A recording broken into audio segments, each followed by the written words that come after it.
Pada suatu kali, Yesus sedang berdoa di salah satu tempat.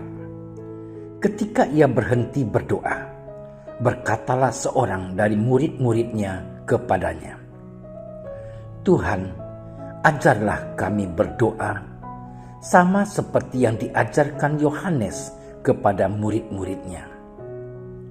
Jawab Yesus kepada mereka, "Apabila kamu berdoa, katakanlah, Bapa, dikuduskanlah namamu, datanglah kerajaanmu, berikanlah kami setiap hari makanan yang secukupnya, dan ampunilah kami akan dosa kami, sebab kami pun mengampuni setiap orang yang bersalah kepada kami.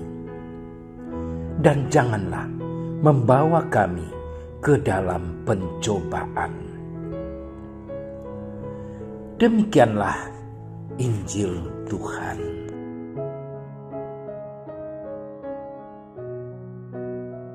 Saudara-saudariku yang terkasih, setiap tanggal 7 Oktober, gereja memperingati Hari Santa Perawan Maria sebagai Ratu Rosario. Dalam kalender liturgi Gereja Katolik, perayaan ini termasuk peringatan wajib. Doa Rosario tentu saja tidak asing bagi umat Katolik. Mengapa dalam Gereja Katolik memberi gelar Bunda Maria sebagai Ratu Rosario? Rosario berarti mahkota mawar.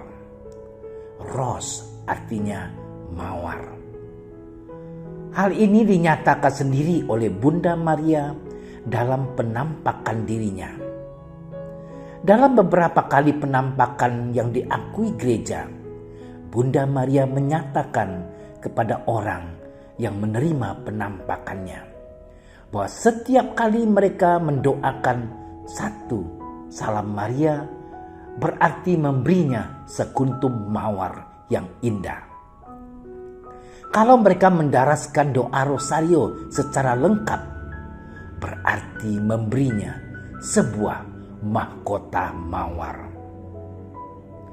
Di tengah masyarakat ada anggapan bunga mawar adalah ratu dari semua bunga.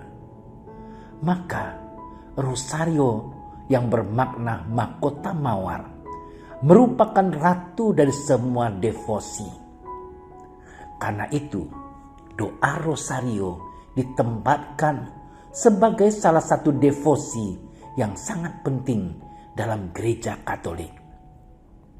Rosario dianggap sebagai doa yang sempurna karena di dalamnya terkandung warta keselamatan yang lengkap. Karena dengan Rosario, umat beriman merenungkan sejarah karya penyelamatan yang dirangkum dari peristiwa gembira, sedih, terang, dan mulia. Kehidupan Tuhan Yesus dan Bunda Maria terangkum dalam seluruh peristiwa itu. Saudara-saudariku yang terkasih, versi sejarah Bunda Maria dijuluki sebagai Ratu Rosario merujuk pada peristiwa 7 Oktober tahun 1571. Hari itu terjadi pertempuran antara armada laut di Laut Tengah dekat pantai Yunani, tepatnya di Lepanto. Saat itu Turki di bawah pimpinan Halifaskah menyerang semua pelabuhan Katolik di Eropa. Paus Pius kelima menyerukan semua orang Katolik di Eropa bersatu melawan serangan armada Halifaskah. Paus menunjuk Don Juan dari Austria menjadi komandan armada gabungan Eropa melawan armada Turki. Don Juan terkenal memiliki devosi yang sangat kuat kepada Bunda Maria. Ketika tentara Katolik menuju medan perang, masing-masing diberi rosario di tangan kanan, sementara tangan kiri memegang senjata.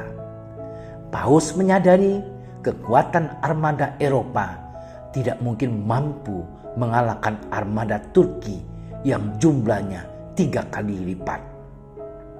Paus meminta seluruh penduduk Eropa berdoa rosario. Mereka pun terus-menerus mendaraskan non-stop selama 24 jam terus-menerus berdoa rosario. Pada tanggal 7 Oktober 1571 pukul 11.30 pagi, perang besar pecah. Hingga keesokan harinya pukul 5.30 sore, mujizat pun terjadi. Tiba-tiba angin berubah arah, sehingga menguntungkan armada Katolik. Komandan armada Turki, Halif Pasha, tewas. Pasukan Eropa menang. Karena kemenangan inilah tanggal 7 Oktober ditetapkan sebagai Hari Raya Ratu Rosario. Saudara-saudari terkasih, hari ini dalam Injilnya Tuhan Yesus mengajarkan kepada kita cara berdoa, yaitu doa Bapa Kami.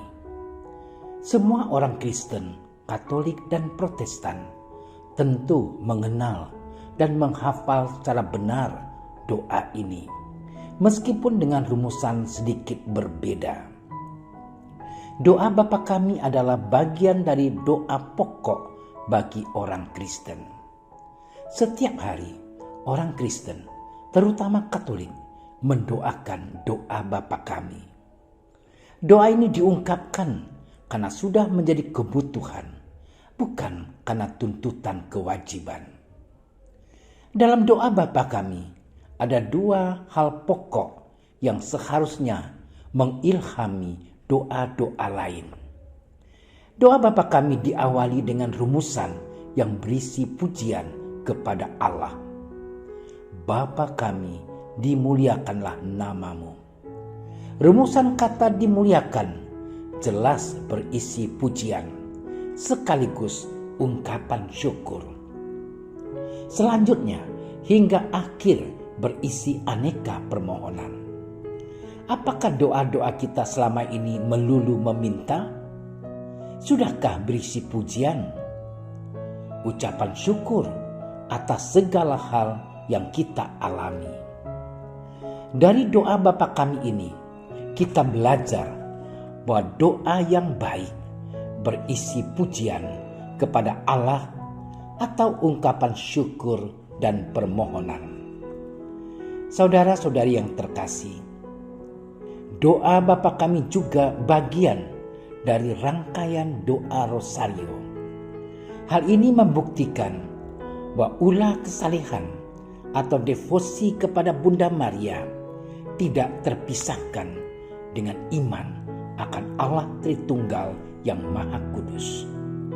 Doa rosario salah satu cara mengungkapkan pujian kepada Allah dan rasa syukur.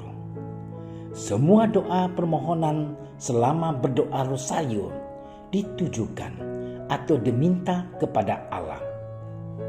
Kita memohon atau menempatkan Bunda Maria sebagai perantara doa dan rahmat Allah.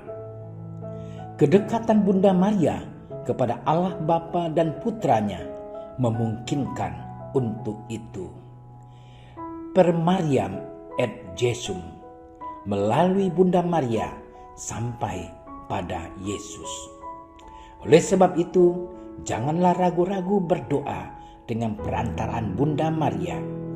Akan tetapi, segala bentuk devosi, termasuk devosi kepada Bunda Maria, tidak boleh mengalahkan, apalagi menggantikan perayaan liturgi.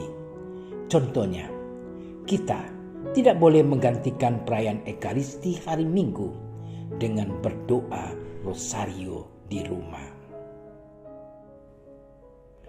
Allah Bapa Kami, semoga teladan Bunda Maria senantiasa hidup di dalam diri kami. Semoga Bunda Maria, Ratu Rosario, menjadi perantara doa kami dan menjadi saluran rahmat-Mu, serta menjaga kami dalam kehidupan yang semakin sulit ini. Demi Kristus, Tuhan dan Juru Selamat kami. Amin. Terima kasih sudah menyaksikan renungan hari ini.